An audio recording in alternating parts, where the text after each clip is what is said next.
Here's the kicker. When you get it, and I mean truly get it, it's not some solemn enlightenment moment. It's laughter.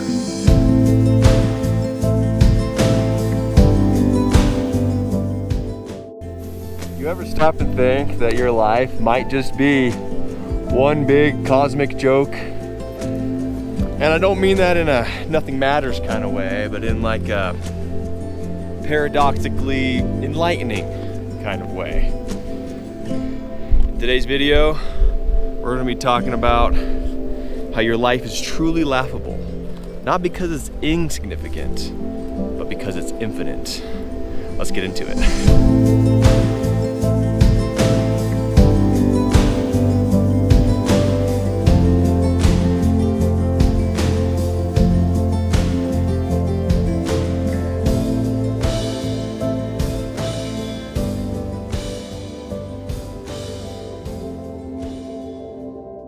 Now, if life truly is a cosmic joke, I want you to get the joke. Obviously, it wouldn't be a good joke unless you understood the punchline. To set up this joke so you understand it, we gotta start with the basics. We gotta start with the idea of oneness, the idea of unity consciousness. Right now, you probably think that you are you. A person, a body, a mind, someone with a past, a future, and probably a questionable relationship with your inbox. But perhaps you are part of something much bigger and aren't just exclusively you. And this bigger thing is perhaps the oneness of the universe. Now, it is no surprise that spiritual seekers from all over the world, from different eras of time and different cultures, describe their discoveries of the universe very similarly. They all find it to be this unanimous oneness of all creation, this mind-blowing realization that all things are truly connected and we are of one essence. Now, that seems very confusing, and I get it. It sounds like a big, esoteric, transcendental kind of theory. And yes, perhaps it is, but I'm here to help boil it down and put it into some simple terms to where even your average Joe on YouTube can understand. A very common analogy for this oneness, non-duality, unity consciousness concept is the idea of a wave. Now, a wave is a wave. Every wave is unique. They rise, they crash, all differently from one another. They come in all shapes and sizes. But that wave in and of itself is no more or no less part of the ocean than 10,000 leagues under the sea. They are all part of the one infinite ocean. Yet the ocean will manifest itself in so many shapes and forms, storms and calm waters, and whatever it desires. It could be the darkest depths to the glistening aqua blue surface. But it is all still the ocean. A drop of water in itself, a drop of the sea, I should say, isn't alone the ocean. And the ocean isn't obviously a drop of water. But without so many drops, the ocean would not exist. And without more drops than one, and with only a single drop, the ocean wouldn't exist. And so that's a good analogy to kind of give you some perspective of perhaps what this oneness truly is.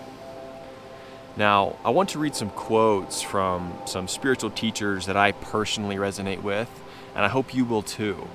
One of them, probably my favorite, my current favorite at the time, is Black Elk. And this is from the book The Sacred Pipe.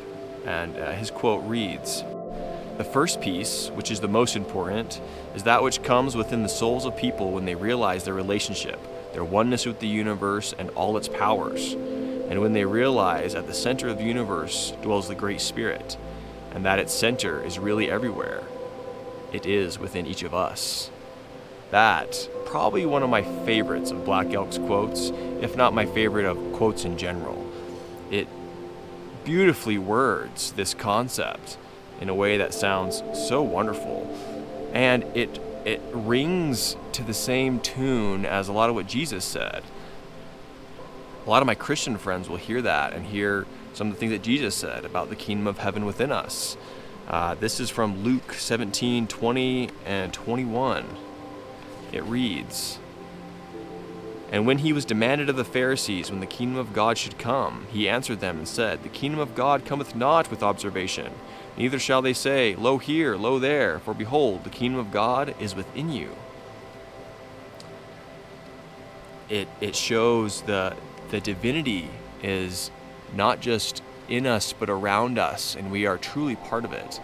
And we are not a distinct, separate being living in its own vacuum. It is truly connected. Everything that we see that doesn't resonate with that, like, we experience pain and suffering, is only but a shadow of the one. The kingdom of heaven is truly within us and around us, but we only fail to see it because we're focused on the shadow. Now, if there is the true oneness, it is casting a shadow, which is an illusion of the purity. And that's what all the dismay and the suffering is only an illusion of the true thing. Crazy Horse, a great warrior of the Lakota, had an experience that really outlines this very well. And it says this about Crazy Horse in the Black Elk Speaks book. It says, "Crazy Horse dreamt and went into the world where there is nothing but the spirits of all things. That is the real world that is behind this one. That everything we see here is something like a shadow from that one." That's really amazing. It shows that this world isn't proof that it doesn't exist. It's proof that there's a shadow of that unity that we're having to live through to find that truth. A couple more quotes. One more from Jesus, and then one more from a character that I hope you guys recognize. Jesus says in the Gospel of Thomas, saying 22, "Jesus said unto them, When you make the two one, and when you make the inside like the outside, and the outside like the inside, and above like the below, and when you make the male and the female one and the same, so that the male is not to be male, nor the female female, and when you fashion eyes in the place of an eye, and a hand in the place of a hand, and a foot in the place of a foot, and a likeness in place of likeness, then you will enter the kingdom." Now that quote is so much deeper than I think we have time to get into in this video, but it just shows how things are so divinely connected. And it shows again where we might find the kingdom, inside and in the likeness and connections of all things. Now this next quote, tell me if you know who said it. "For my ally is the force, and a powerful ally it is. Life creates it, makes it grow. Its energy surrounds us and binds us. Luminous beings are we, not this crude matter. You must feel the force around you, here, between you, me, the tree, the rock, everywhere. Yes, even between the land and the ship." That's right, Master Yoda, Empire Strikes Back, 1980. Now, it is of course a mind-boggling concept when you're trying to grasp the idea of oneness. And I like to break it down and think of things in terms of relationship. It helps you grasp this idea much better.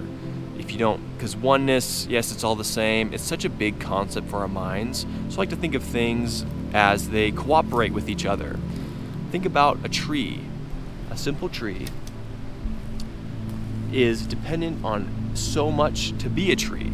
It's dependent on a tree to have produce the seed for this tree, and animals help spread the seeds, and soil with vitamins and minerals to help grow that seed, and rain from the clouds, and rays from the sun, and the oxygen in the air, and the clouds can't come without the wind, and the moisture and the nutrients that flow from the oceans. And what moves the oceans? The moon. And what moves the moon? It's this magical synchronicity and symbiotic relationship of life.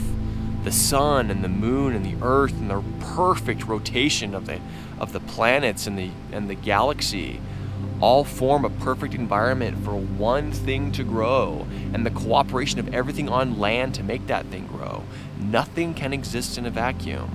We are all interdependent on everything else, not just the trees, but the rivers and the mountains and the animals on them, and even us.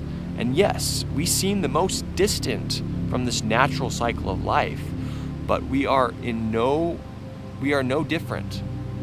We are in no means more separate than everything else from that unity. We just have so many things in the way of that giving and receiving relationship to make its way to us that we seem so isolated. But it's not the case. And we wonder, why all this then?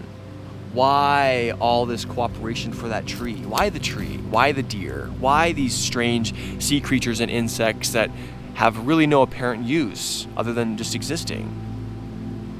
Well, this is a concept probably beyond my knowledge, but if you were the one and infinite creator, where all possibilities are potential, why wouldn't you actualize that potential? The universe is splitting itself into seemingly separate imaginations to create all kinds of possibilities. If we are truly made in the image and likeness of God, and God being the most infinite creator and the one being that truly exists, then why wouldn't a forgetful experience to let us, of our own free will, imagine and create something completely unique in our own minds, making the most beautiful and amazing things? Look what God has came up with. These beautiful animals and this beautiful balance and these beautiful places that are so vastly different than each other all around the world that work so seamlessly together.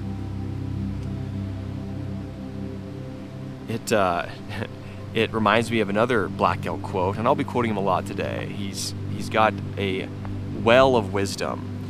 But this quote says, "It is the story of all life that is holy and good to tell, and of us two-leggeds sharing it with the four-leggeds and the wings of the air and the green things.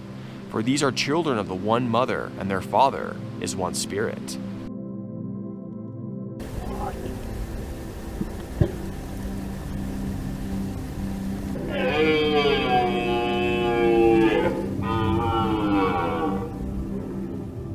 So let's sum this all up. We're starting to grasp this idea, but apparently there's a joke at the end. And so what do we need to conceive in our minds that this joke becomes relevant and makes sense? Well, let's just sum this up. So from the lens of non-duality, this entire experience of me versus the world is kind of a dream. A beautiful, hilarious, totally convincing dream.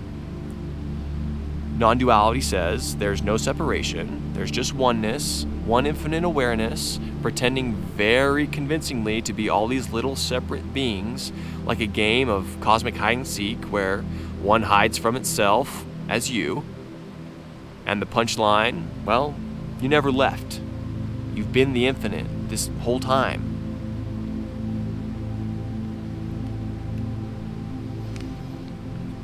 Now I know what y'all are thinking. So let's touch on that.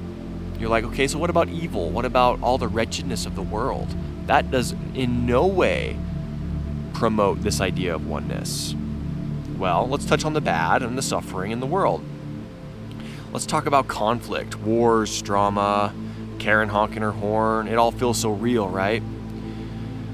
Well, but from unity consciousness, it's like watching a hand slap the other hand and then start crying about it. Conflict is one arguing with itself, forgetting it's the same being. Sounds silly, but think about it. Perhaps what we call evil is just sheer ignorance of reality, a complete consumption of the ego, the false self. Cooperation, on the other hand, that's the one helping itself out, like using your left hand to scratch your right elbow. Both are theater, divine acting. It's like the universe set up a stage, cast itself as actor, and said, let's see what happens when I completely forget myself. And, the saying of we are all just the universe experiencing itself to know itself is a common phrase, and I don't like the sound of that because it implies that the universe needs to experience itself to know itself. And if the universe is truly omnipotent and omniscient, omnipresent, then it wouldn't need to do anything to know itself. It is all-knowing. So why then is it separated? Well, I don't know. Other than it's a playful dance of the universe. Perhaps there is some much greater purpose beyond the conception of our minds. But despite the truth of unity consciousness, there is some divine purpose. And even if not, maybe it is just a big joke.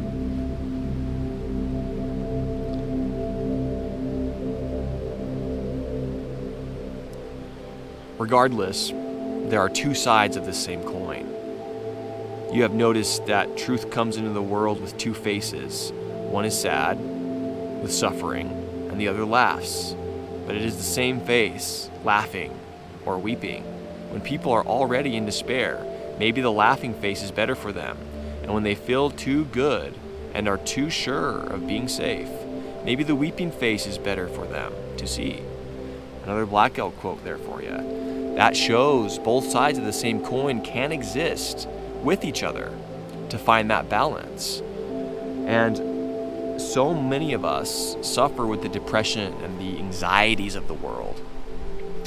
And so the healing medicine for that is the laughing face, which, yes, they're both the same side of the same coin, but we need to see one perspective to balance out our incorrect perspective of lack and pain and suffering.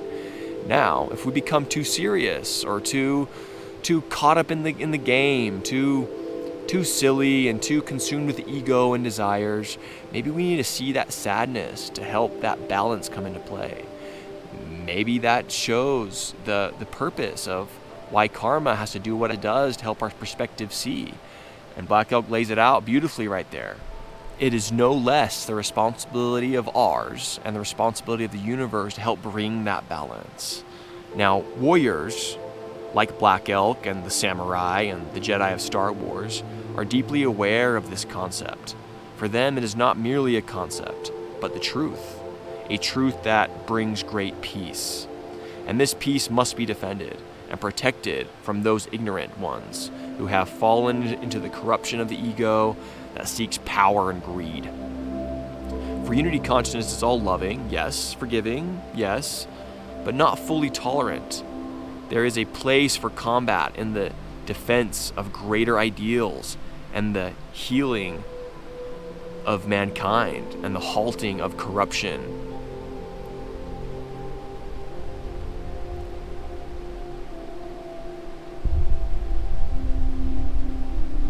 And to give opportunity for others coming into this enlightened path. Here's the kicker. When you get it, and I mean truly get it, when that non-dual awareness clicks into place, it's not some solemn enlightenment moment. It's laughter. It's laughter. Deep belly laughter, because you realize the whole thing, your identity, your suffering, your striving, it's all been this incredible, intricate game. And the one playing it is you. You were never the character. You were the writer, the actor, the audience, and the stage.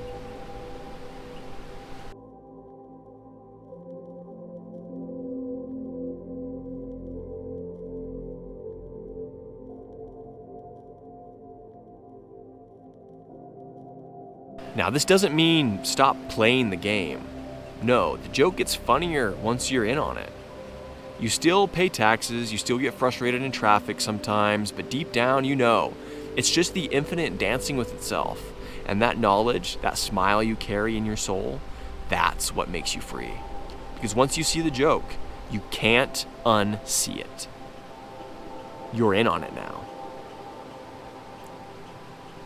So, next time you're freaking out about that awkward text you sent, or your life's not going according to plan, remember this. Meditate on it. Come back to that oneness, like the prodigal son to the father. There is no plan. There's just the dance, the dream, the joke. And one more quote for you to finish us off. He who experiences the unity of life sees his own self in all beings, and all beings in his own self, and looks on everything with an impartial eye. He who sees me in everything, and everything in me, him shall I never forsake, nor shall he lose me. That is phenomenal. It vibrates at the same frequency as I and the Father are one. What you do unto the least of these, you do unto me. Love thy neighbor. Do unto others as you would have done unto you. Boom. Enlightenment. There you have it.